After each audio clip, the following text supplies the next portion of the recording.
Hello Year 7 and welcome to Lesson 5. Now before I introduce today's lesson, I'd like you to try this activity.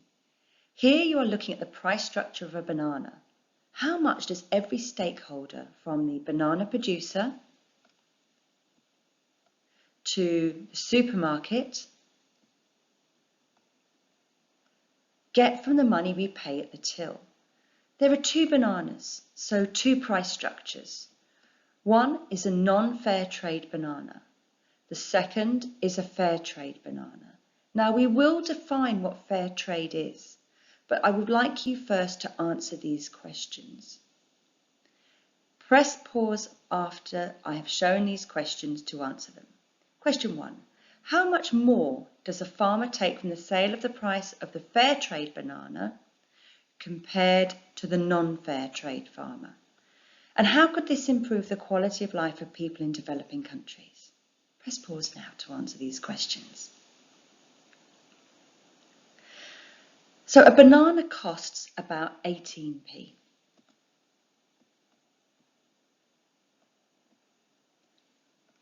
The non-trade farmer gets 7%, so that is about 1.3p per banana.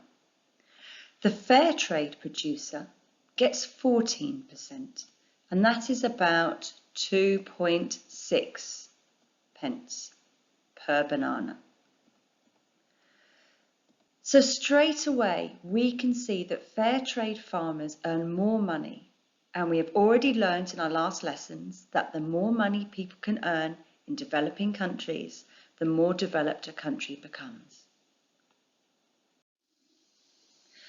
Copy the title, Fair Trade, and then copy the keywords, Fair Trade and Producer. Then make sure you write the questions and the answers to this Connect activity. Press pause now to complete this task. Check your answers and give yourself a mark out of 8. Martin Luther King said, "Before you finish eating breakfast this morning, you've depended on more than half the world." Here in Lewisham, London, we can directly influence how much the developing world is able to improve and develop, even though we are thousands of miles away. So how can we do this? People all over the world earn their living by growing food or making things to sell. Their food and products are shipped to other parts of the world and sold in shops. Many products in our supermarkets are made from things imported from developing, newly emerging, and developed countries in Central and South America, Africa, and Asia. We've already seen what a small percentage of the final price a farmer receives. And unless they are paid a fair price for what they have produced, they will not have enough money for food, schooling, medicine, or clothing. So let's understand more about fair trade and the benefits to local communities. Watch this video of tea growers in East Africa and answer these questions. The video link is available in the description of the YouTube page. Press pause now to check your answers. So for those that couldn't watch the video, here's an explanation. Fairtrade was established in 1992 as a foundation, and it aims to give small-scale farmers a better deal, offering families in rural communities a stable income and enabling them to plan for the future. Buying items with the fair trade mark means you are able to support farmers and workers around the world. You're giving them a fair price for their products. So what is fair trade? Have you ever seen these products on the shop shelves with a fair trade logo on them? In our previous lessons, we have looked at how farmers in developing countries rely on aid to help them, but this does not necessarily help a country move along the development model. This lesson, we are going to look at how fair trade is helping farmers and countries become more developed. If you eat Cadbury's chocolate, you are already buying fair trade cocoa, and you can see on the back of every label, just here. If you see the fair trade logo, you're buying fair trade product. So we are going to understand the impact of fair trade on the farmers in developing countries by looking at the life of a cocoa farmer and how the chocolate that we eat has a role in helping countries improve their development level. Now, in the UK, we love our chocolate, and on average eat over 10 kilograms of chocolate each year. So what is the role of fair trade in this? So let's look at how fair trade works for farmers. Farmers grow cocoa trees on small farms in hot, rainy environments, mostly in areas on or near the equator. Coapa Coco, which means good cocoa farmer, is a cooperative of 45,000 cocoa farmers in 1,200 villages across Ghana, whose beans go into fair trade chocolate bars. In the local Twi language, their motto is Papa Pa, which means best of the best in Twi. The life of a cocoa farmer is precarious. This means it is not secure. He could very easily lose his crops and earn no money for a period of time. Cocoa trees grow to up to 5 meters tall and they need shade, so farmers plant them under the rainforest canopy. When the cocoa trees are young, the ground around them needs to be well weeded as weeds can smother the trees. You can see that there are no water taps and the farmers have to carry the water to each plant. There is no farming machinery and all the weeding is done by hand. You can also see that the roads are mud tracks. So Fairtrade has bought bicycles to help with the transportation of the farmers and also the products, and also built wells to provide water. The forest floor is a dangerous place for farmers. There are poisonous snakes and scorpions. If the cocoa farmers can afford them, they wear Wellington boots to protect themselves. Machetes are used, which are very sharp knives to cut the cocoa beans. And the workers, you can see, don't work in very good conditions. So how does Fairtrade help? They make sure the workers have better working conditions and they know their rights as well. With Fairtrade, together the villagers grow, farm and harvest cocoa before selling to the Fairtrade organisation for a guaranteed fair price. Farmers travel to each other's farms to share the work between them and support each other to get more done faster. They even own shares in Fairtrade chocolate companies, giving them greater control over their futures. Once the beans are dry, farmers take them to the Kuapa Kuku recorder, who weighs and pays the farmer half of what they will earn. The other half is paid when the cocoa is accepted by the government cocoa board. Fair trade is about paying a fair price for things that we buy. This helps to improve the lives of families all over the world and helps countries develop. Now let's take our time and understand what we are looking at here. We're looking at figure 2, a graph showing the fair trade price and the London market price for one type of coffee between 1989 and 2010. And this is in US cents. 100 cents are in the dollar, so cents are like our pennies. And it's per half a kilogram that we're looking at. Now you can see how often the price of coffee changes. It is never steady, but constantly fluctuating up and down. The yellow line shows us the London market price. Coffee farmers never know from one year to the next if the price they will get for their coffee beans is going to be high or low. But with a fair trade, a minimum price of 110 cents per half kilogram is guaranteed, and the red line is the fair trade price. This gives the farmers a guaranteed income for their cocoa beans and means that they can invest some of their money in farm equipment to make their farms more efficient and make even more money because there is a guaranteed price.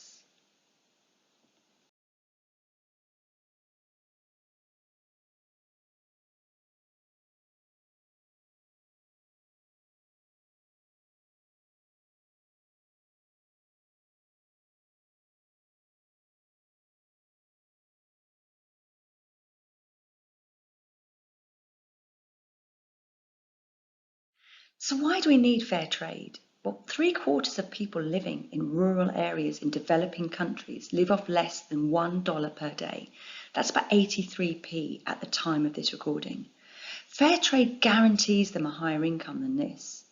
Most depend on agriculture for their livelihood, and we have already seen that price volatility or a constantly changing price for their crops can affect how much money a family have to live on. The crops can also be very unreliable due to weather changes, drought or floods. And a farmer can lose his whole livelihood or his whole crop in one season. Fair trade can break this cycle of poverty because farmers receive a sustainable income and support for their communities. So how are communities supported? Now at cooperatives such as Kwapa Cuckoo, fair trade means a set price and a social premium, which provides money for community projects such as clean water that we can see here. This is a water pump paid by Fair Trade Premium, which is extra money the local villages receive from fair trade and pays for water pumps. Fair trade pays for schools. Fair trade funds alternative income generation projects, like the soap making for women's groups, which gives families an extra stable income and support if crops fail. Please take a whole page in your exercise book or on paper and copy this Diamond 9 diagram into your exercise book or onto paper. If you're using Microsoft Word, the next slide will show you how to present this information. Copy this Diamond 9 list if you're working in MS Word. Do not copy it if you're working on paper or in your exercise book.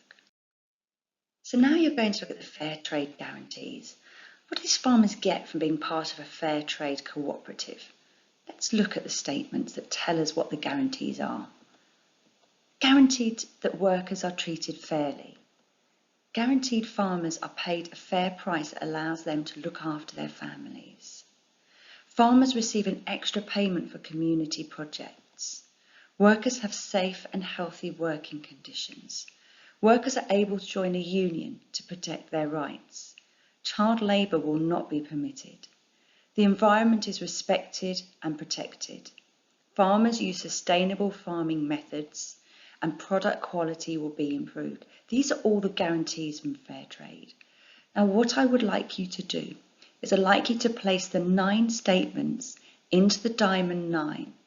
The statement which you think will have the biggest impact on improving quality of life will go at the top. So I've picked here, workers have safe and healthy working conditions, and as you can see, I've placed it at the top of my diamond. Now you can pick any of these, this is your choice, so there isn't a model answer for this. As an extra challenge, I'd like you to decide if the points are social, economic or environmental and write the correct word at the end of your written statement. For this writing task, you are going to choose 2 features and explain how this improves the quality of life for people in developing countries. Now, let's look at a model explanation. For example, if you choose workers have safe and healthy working conditions, you need to explain how this improves the quality of life. And it's written here. This helps improve the quality of life by reducing the risk of accidents and improving life expectancy. Press pause now to write about 2 of your own fair trade guarantee features. Please choose 2 features from the list of 9 and explain how they improve the quality of life. Use the structure in the model explanation. Press pause now to complete this task. In geography, we always have to make sure we look at both positives and negatives, advantages and disadvantages, so that we can form a balanced view. Is fair trade really delivering everything that they say they are? The link to this video is in the description of this YouTube channel. Please answer the questions. Press pause now to complete this task. Press pause now to check your answers. Now you're going to read 4 differing views of fair trade. Let me read them for you. I'd like you to think about who sees fair trade as helping a country develop and who sees fair trade as a problem. Person A. Fair trade ensures that farmers receive a fair wage. Fair trade has helped 1.6 million farmers worldwide. Person B. Fair trade sales have decreased in recent times as shoppers are looking for cheaper options. Person C. The fair trade premium gives the local people money to invest in schools, healthcare, farm improvements and better housing. And person D. Some isolated farmers are losing out as they do not qualify for the scheme. Also, they have seen sales drop as they are not fair trade classified. Press pause now to decide who sees fair trade as a solution and who sees fair trade as a problem. Now, person A sees it as a solution, bringing in a fair wage. Person B sees it as a problem because people will not buy the product in the long term. Person C sees it as a solution, bringing investment to local communities, and person D sees it as a problem because not all farmers are benefiting. As a final task, you are going to use the information from the stakeholders to write a letter to the CEO of Fairtrade expressing some concern over potential negatives of the scheme. This should be a formal letter that follows the success criteria. 2, explain benefits of fair trade stated. So you could talk about how the quality of life has improved. 1, explain negative, and you could talk about how the quality of life has not improved. And at least 1 bit of place-specific information. Can you include some information from the videos that you watched? So let's have a look at an example from a student. Does this explanation meet the success criteria? Let me mark as I read along. Dear Fairtrade CEO, I am just writing to express a concern I have over the project. I know Fairtrade is great, as 1.6 million farmers now get a fair wage, meaning they can afford to buy medicines and food for their families, therefore improving their quality of life, like improved life expectancy. So just looking at that paragraph, we can see that they have used place-specific example, they have made their point, they get a fair wage, and they've also developed their idea. How does this improve the quality of life? Second paragraph. However, I have heard that some of non-fair trade farmers have seen their sales drop and are therefore losing out. So we've got our point here, seen their sales drop. But when we look at our success criteria, this is not developed. It's a very vague point. So this person wrote about 1 benefit, not 2, and the negative point is not developed. So it doesn't meet the success criteria.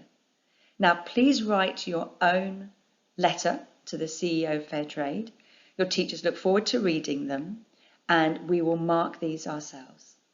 Thank you very much. And you have now finished the lesson. Well done.